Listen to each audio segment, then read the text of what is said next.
Oh, hi there, it's Uncle Ron, and tonight on Uncle Ron's Blerbs, we're going to answer your most frequently asked questions. I get comments for pretty much every video, and I don't always get the chance to answer them all, but I do read all the comments that you do send, including the ones that called me childish. That's not true. I'm not childish at all.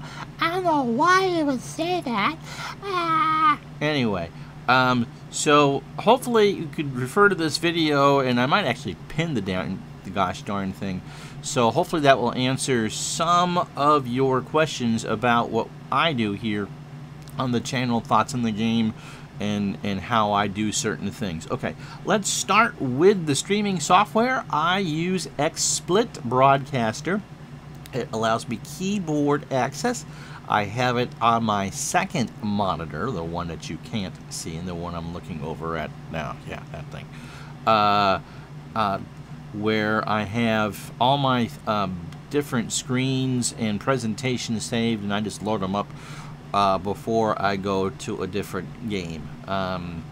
So that's that for that. That's a paid one. I mean, if you're looking for something that's free, obviously OBS works quite well as well, but you do need to be technically minded to do it. So I use XSplit because I'm not so smart when it comes to things like this.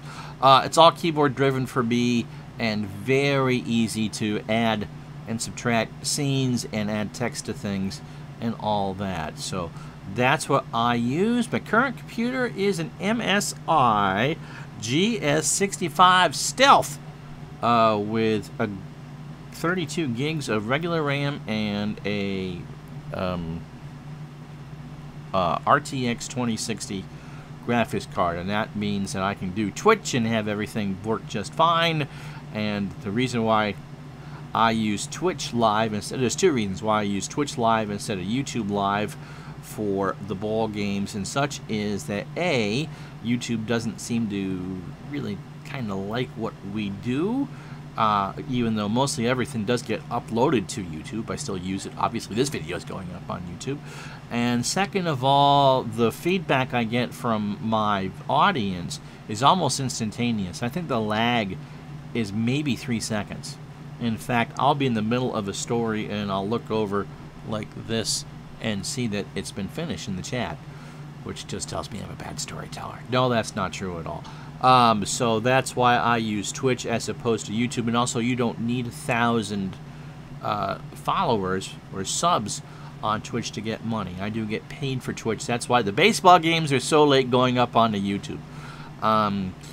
You can get money from Twitch pretty much if you follow their guidelines, and it's 50 followers, and I have 121. Also, if you have an Amazon Prime account, you can attach the freebie that goes to Twitch with your Prime account, and I get paid, and it costs you nothing. How about that? Nothing. Money for nothing, and your ball games for free. All right, so I think that takes care of the technical aspects of frequently asked questions. Now, games. How do I play games? Okay.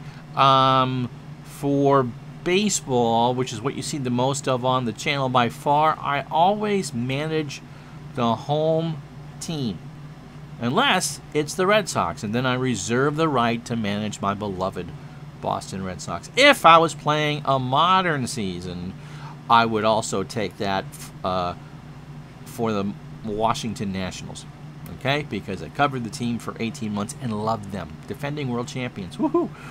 Parker Lewis, you just can't lose with him. So I always play the home team. The computer plays the visitors.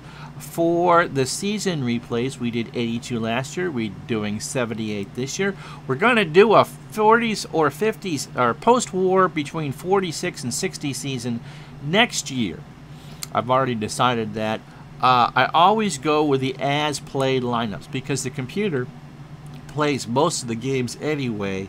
I don't want it to have an advantage or a disadvantage, so it's just easier to get the usage right by having the real lineups used. And so that's why I will go through and check bullpens and stuff like that, because I'm just kind of popping in for a game or two. I try to and it's of course more difficult this year because we're doing pretty much a full daily 78 replay, to not feature the same two teams in the same series, sometime or more than once. So sometimes it's kind of hard, especially if they're really, really close in the standings, or I find it to be the most compelling. But over a course of 7 game days, I try not to feature any team more than twice. Sometimes you can avoid it and sometimes you can't avoid it, and I don't really want to get into micromanaging of, okay, so I used this guy before, how do I do this and that. So Action PC, which is my streaming game of choice for baseball, does a very good job in using lineups correctly and using pitchers, although I don't think Action PC uses relief pitchers as well as they should. For football, I play both the offenses. I know that not everyone likes that. I'm not a huge football fan. We will be doing a single team football replay this fall. I'm not sure what we're doing yet, but it'll be a single team as opposed to the omnibus things that we've done the last couple years. I'm just going to do one team and do that. I'm not sure if it'll be a Bengals team from the 80s or a Giants team, or I'm not taking requests. It's going to be something I want to play. But I will always just call both the offenses. I find that that's what I enjoy more. It goes back to my days of playing 2nd and 10 on a regular basis. One of the most underrated football games, and maybe one of the best values out there, because you get everything pro football on that one download. I always found it was easier to do that. The computer, I think, plays a good defense. I'm not sure how much 2nd and I know how much 2nd and 10 tracks you. I don't know how much the Action PC AI tracks your play calling or what. I do, by the way, turn off the usage penalties. Sometimes you need to go to that top receiver 15 times in the game, especially late. And cards and dice, which is my background and how I kind of treat these games, they don't get tired. Don't spill a soda on them. They'll get wet and they'll rip, but they don't get tired. When I do basketball, which I do very rarely, I don't think basketball streams all that well. The chalkboard is not very good. Dave Little, by the way, the Epic Sports Broadcasting Network, does a weekly basketball game. Go find him. He is very good at what he does. He just started the 71-72 season right from his wheelhouse of years, and so that's that. And so when I know someone is a lot better than I am calling a game, I tend not to do the sport so much because there are better people doing it. But anyway, I will play the computer, will play the defenses, and I'll pick one offense. And I got to remember the next time to shut off the auto sub for that. Anyway, and for hockey, for streaming purposes, I always usually play the home team or the Montreal Canadiens. We are going to be doing a hockey series starting this fall, Thursdays, I think, or one lunchtime stream, Hockey Night in Burlington. And I'm not sure what year we're doing for that, but generally home team or Montreal if they are on the road. Like the Red Sox, they are my favorite team. When I play Action PC offline, I do the line changes myself. It's just easier for me when I'm calling a game to have the computer do the line changes. As far as the AI is concerned in the games that I play, that's a question I get an awful lot. Look, if you're not sure about how stats are going to come out or how the AI will treat something, as far as the stats go, remember, on a computer-based sim, you can just run the season and reset it, and you can see the end of your numbers. If you think something isn't right, you can try to tweak it. I know that everything in Action PC is editable. I've never done it as far as... I tweaked one rating. But as far as the ratings for everybody's concerned, you can go through and change all that. Good luck. It's a powerful tool, but you can. Obviously, if you can always have the real stats to look at in Action PC, so if you just go through and switch from the real to the replay, you can see how well it's doing. I know from my dealings with Bill Staffa over at Skeetersoft when he produced those cards, that he didn't even want you to look at stats in baseball as far as comparing them to real life until you'd played everybody else in the league 3 games. because that's how the games are designed. You take your team out of the league average, you play against league average, blah, blah, blah, blah, blah, and then you go. And so if you play a handful of games and say, geez, this doesn't feel right, well, how many games have you actually played? Not a challenge to anybody. You know, if you've done 40 games of one team and you're saying, oh, this isn't right, okay, that. But all the AI is adjustable within the action PC games to your liking. It's not something I ever touch. Again, I treat it like it's a card and dice game and let the chips fall where they may. The golf game I use is ASG Golf. George Gurney created it. It's a clone of Appa Golf, and the brilliant Richard Hanna brought it to life on the computer. Richard is also the programmer for Time Travel Tennis, Classic Soccer, PC Replay Baseball, PC Replay Basketball, and Second and 10, of course, are all Richard Hanna's games. We will continue to do the majors, although the PGA will actually be in August at Harding Park in San Francisco. But we will do, I have Royal St. George's. I got to get Harding Park for ASG Golf. For the Masters, I just picked the 60 names I knew that everyone would know, or 72 or whatever it was. For the U.S. Open, I tried to pick, had the computer pick as many as they could and me fill in. It didn't do very well because it's a new tour, and so we picked 156 players. I think the computer picked half and I picked about half. And so the Open Championship will be coming up in about, maybe 2-3, I forget, I'll have to check to see what weekend that was supposed to be. We tried to run them that weekend, and yes, 4-round coverage. The Roberto Schiavini games that you see the spreadsheets on, that's what I do when I have a setting for that. Some of them you'll see the entire event. Some of them you'll see chopped up NBC Plausibly Live tape delayed highlights. Because, look, do you really want to watch me do 80 rolls for gymnastics? I don't think so.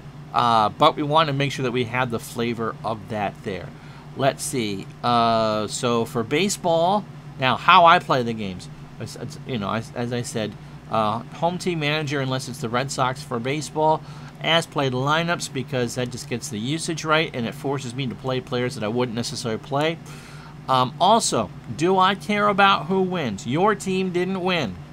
What did I do to make sure that your team lost? Well, I've said this over and over and over again, but I really don't care who wins the damn games. I want a good story. I want it to be enjoyable. I want it to be close, and I want you, the fan, to be entertained.